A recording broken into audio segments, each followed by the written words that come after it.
You gonna shut down the beaches on your own authority? We're really a little anxious that you're rushing into something serious here. Here we have Martin Brody, who is new to the town and the newly appointed chief of police in this town. This is a perfect example of intimidation tactics. They have him, one, sectioned off. He's on a ferry, and then you can see him leaning back and kind of looking around like, where can I go? Plus, there's 1, 2, 3, 4, 5, 6 other people, and then there's him all alone. And you can see how nervous he is as everyone else kind of encroaches upon his space and squares off with him. He's pretty much prey to them right now. It's your first summer, you know. What does that mean? I'm only trying to say that Amity is a summer town. We need summer dollars. And you can see him looking around for a way to escape. And that's what usually happens when we feel nervous and trapped. You can even see it by the body language. His is kind of turned, he's leaning back, he's trying to get support. Everyone else is kind of squared off, comfortable, but very close to him. They're not giving him much space to breathe. Boat propeller? Yes, a boating That's action. not what you told me over the phone. And that pressure you can see from the mayor as he looks over at him. And now Brody is kind of on his own without even a reason to shut down the beach. I don't think you appreciate the gut reaction people have to these things. Harry, I appreciate it. I'm just reacting to what I was told. And then they take him and move him away even from the group. So now this is a private conversation as he's trying to make sure that the message is clear. It's all psychological. You yell barracuda, everybody says, huh? What? You yell shark. We've got a panic on our hands on the 4th of July. Okay, you can take us back now. They didn't even need to go to the other side. Right away at the end, they say you can take us back. So they really had planned this so that they can have him alone and secluded and lets him know that I have something that I want you to do and bad things are going to happen if you don't do it. Being new to the town, he doesn't even know who he could go to or who he could ask. Every single culture, every system, every business, every home has a certain dynamic to it, a certain set of rules that have to be played. And unfortunately, Brody came into this situation without knowing what the rules are, with not knowing how the game is to be played.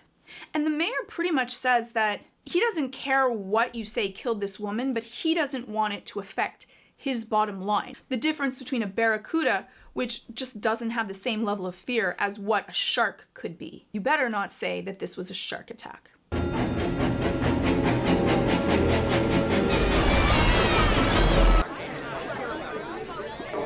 Let's have water, please.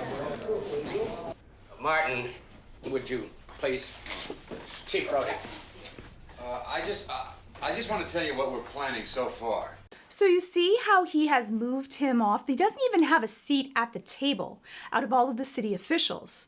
But then the mayor has him go and stand as an official. He's not only being manipulated and controlled. So because he's standing and everyone else is sitting down, and they've pretty much made it that way, who is everyone going to remember at the end of this meeting? He said his name, Martin, please stand over here, and then he names him as his official title. Just to make sure that if anything bad does happen, he's going to be the one left holding the bag. He's the scapegoat for the city. So the mayor can get off and not have to even worry about any of the repercussions if something bad does happen. And then we're going to try and use shark spotters on the beach. Are you going to close the beaches?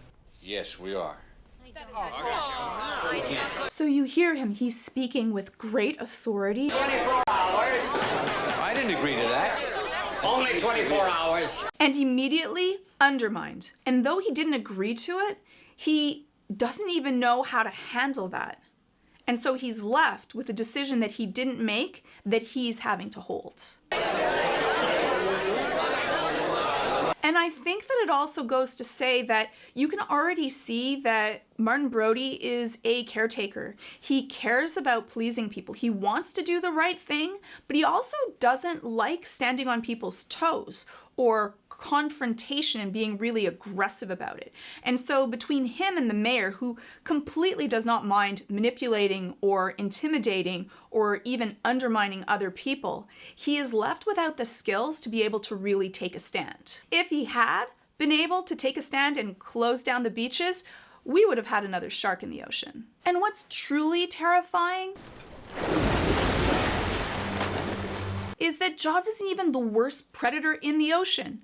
It's us and the amount of pollution that we have in our waters. And if you've seen someone as sweet as Deep Blue, the greatest shark, they're so much less scary than what the movie Jaws makes them out to be. Our oceans, rivers, and beaches are filled with plastic trash. It's heartbreaking to see all of these whales and orcas that are filled with plastic because they're eating it thinking that they're jellyfish. Pollution from plastic has created a health crisis for our entire planet. In a giant coordinated effort, myself and tons of other creators are coming together for the Team Seas project. And CuriosityStream has been kind enough to donate all of their ad profits to be able to give me time to help tell you about it. Our goal is to raise 30 million to be able to get out 30 million pounds of plastic trash out of our ocean. Every $1 donated, 1 pound of trash is going to be taken out. So please go to teamseas.org